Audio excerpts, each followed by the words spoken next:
Hey family, so I had a few of y'all ask me, how are we decorating these transparent flower bags? So here we are with our tutorial today on how we're doing it. We have our transparent flower bag. As you can see, I'm folding it at the crease, but it also comes with a film over, so make sure you take that off. We're gonna get whatever choice of ribbon that we want. Today I'm using orange for the project that I'm doing, and I like this glue personally. This is 3-in-1, Beacon 3-in-1. It's on Amazon, and you can also get it at Michael's. And then our glue gun, we're gonna have to sprinkle in there for a little bit of stuff. Not too much though.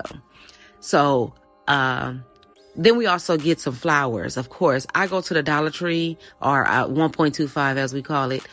I should say, to get some whatever choice flowers that I want to, because we're going to be dismantling them. So we don't want to use no expensive flowers, but if you want to, you can. You know, it's what we always talking about. It's all about our PP, our personal preference. So with the transparent flower bag, the way that I do it, I like to go ahead and put the handles together and glue those down to have it already set up. But you may find as you start doing it yourself, that you may find another way that works best for you. But as for me right now, this is the best way that works for me, where I get this 3-in-1 glue. Now, 3-in-1 glue takes a little bit more time to dry, but when it dries well, and it's not as stringy and unreliable, if you will, as the hot glue. And then the hot glue, especially on this handle part, it don't hold for me at all. I've tried it and it don't work out, child. So let's go back.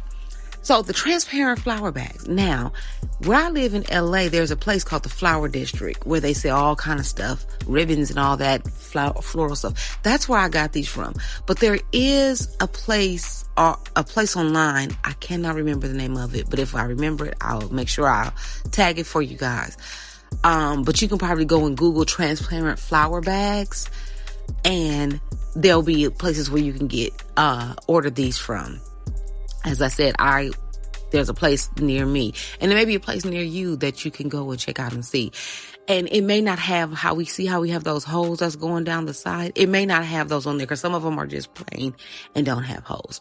Okay, so now we got that all dry, and now as you can see, I am dismantling the flowers from the Dollar Tree. I'm taking them off the stem, and I'm taking them out the little centerpieces that they have, if you will, the little green part that holds it together, because when I glue them down, and you'll see it once we get to doing it, that's what we're doing.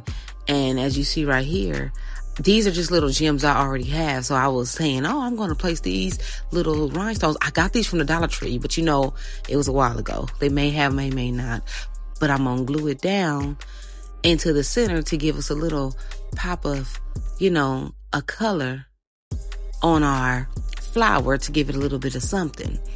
So it's very, really decorating your flower bag is really kind of up to you and what you have in mind for your design. And each one I've done differently so far, because I've had different designs come to mind. Now, if you want to have a standard one that you do, absolutely you could do that. But as you can see, that's all I'm doing right here. I'm just gathering my little stones and putting them in a tray, because I'm going to get my handy dandy tweezers, and we're going to get this hot glue, and I'm just going to keep centering them. Putting them in the center.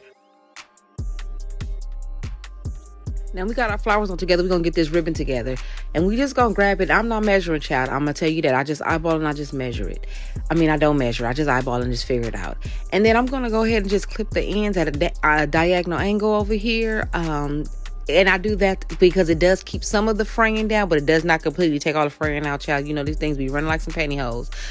So I burn the ends, as you can see, like that, just to give it, to stop the fraying, the edges from coming off. And I'm gonna do that on both sides. But if you have a ribbon cutter, you ain't gotta worry about this, okay? This is for people who don't have a ribbon cutter. This is a old school method, I guess, if you will. And then you're gonna see me, I'm just gonna take the edges of each of those ends that I just clipped and burned. I'm gonna put a little bit of glue on there and fold it down to give it a nice little crisp edge on it, just because I like the way that look versus having that burn exposed like that. So that's what I'm gonna do right here. I'm not gonna run my mouth too much, because y'all need me talking over to see. Y'all need to see it. Y'all don't always need me talking. So I'm gonna go ahead and be quiet right here.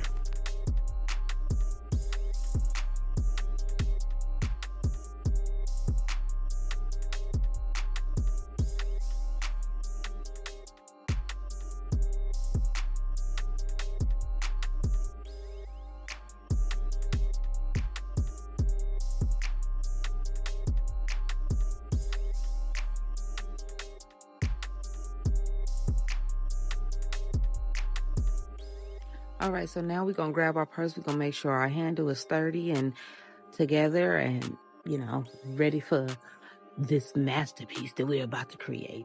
So as you can see right here, I'm taking it and I'm going to glue the ribbon to start off right there.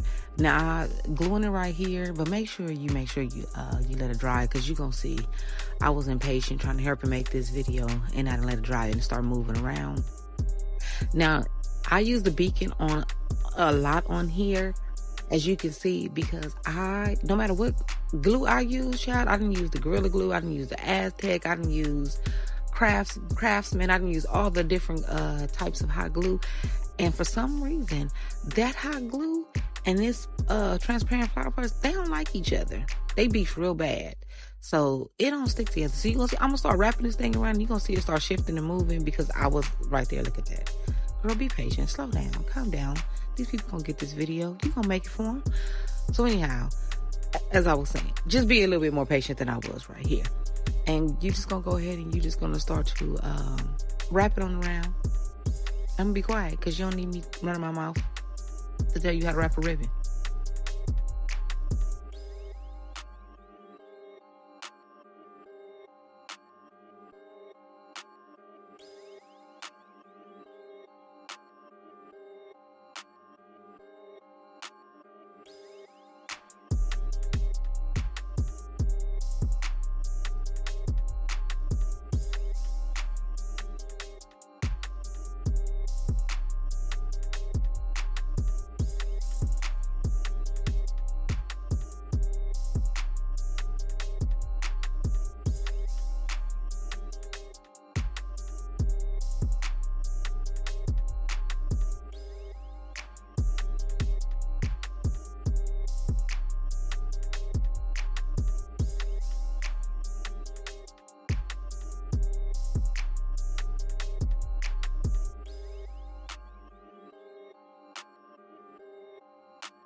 All right, so now we got our ribbon wrapped around, and we're going to end it off, and we're going to glue this side down. And, please be patient. I'm just saying that because I wasn't. But please be patient and just, hold it down for a second, let it glue on down. And once we get that glue on down and settled, we're going to be ready to go ahead and actually get into the flower decorating part of it. All right, now we're ready to add our flowers. You know how we do. We slap that glue all around that thing and make sure we got a nice little amount on there. We're just going to put these flowers down. You can either add it to the acrylic purse, or you can add it to the flower. And just make sure you put a little pressure on there. Not too much, but just a little bit. I like to decorate, particularly on this side, with flowers because of the holes, to cover up those holes over there. But if you get a purse that does not have holes on that side, you don't have to necessarily decorate it with flowers if you want to. You can do it anything. And I've even seen some people on the holes part, I've seen them put ribbon through it and tie a little bow at the end. I personally last time did it one time with pearls. So you can decorate it with, whatever you want to. And I looked on here and it wasn't enough flowers. I was trying to figure out where to put some more flowers. So I went on ahead and filled it up with some more flowers. And there you had it. You can add whatever you want to it, name or whatever, but make sure you do it sincerely.